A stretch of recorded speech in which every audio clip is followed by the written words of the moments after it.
सभे मगहिया भाई बहन के भूलेटन काका के राम राम। आथिन मगहिया खबर में सुनते देश दुनिया के खबर।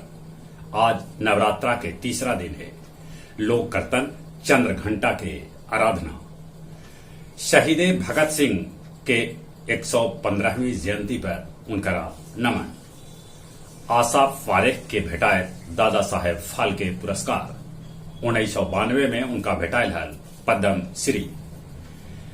केंद्र सरकार के विरोध में जदयू निकालल जगह जगह जागरूकता रैली। राजस्थान के मुख्यमंत्री अशोक गहलोत के दिल गेल क्लीन चिट। बिहार में विधान परिषद और विधायक सभा के दिल जाए सालाना 30,000 यूनिट फ्री में बिजली। PFI पर 5 बछर लेल लगावल गेल बैन। ब्रिटेन में महाराजा चार्ल्स लेल नया मोनोग्राम के अनावरण कयल गेल। धरती के बचावे लेल क्षुद्र ग्रह से नासा यान के टकरायल गेल, जेकरा में मिल गेलक सफलता। जापान के पूर्व प्रधानमंत्री शिंजो आबे के राजकीय सम्मान के साथ देल गेल अंतिम विदाई। बोध गया वार्ड 12 से संजू देवी निर्विरोध पार्षद चुनल गेलन, जगह घोषणा तो अभी न हुए।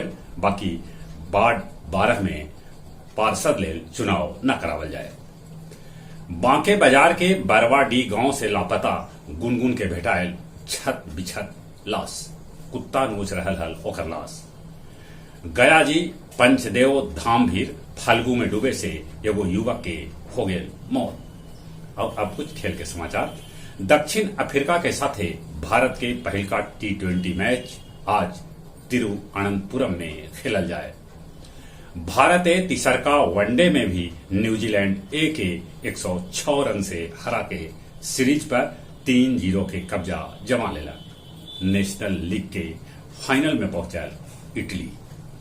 चलते चलते एक बार फिर से अपने सभे के भूलेटन काका के राम राम।